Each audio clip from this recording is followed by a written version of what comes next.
আপনি বাপের সামনে সিগারেট খেতে লজ্জা করে, বাপের সামনে বেনামাজি থাকতে লজ্জা করে না। আপনারা আপনার স্ত্রীদের সাথে যে ঘুমান, ছেলে সন্তানের সামনে ঘুমান লজ্জা করে, কিন্তু ছেলের সামনে বেনামাজি থাকেন লজ্জা করে না।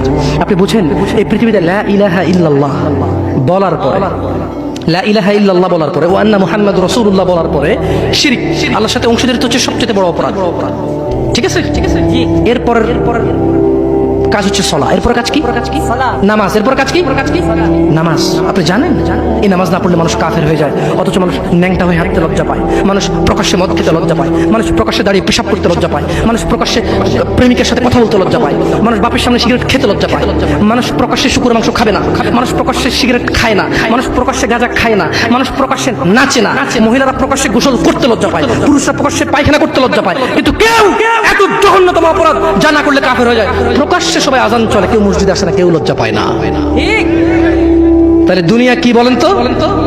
তুচ্ছ খেলতামাশা। নামাজটাকে ঠিক করেন।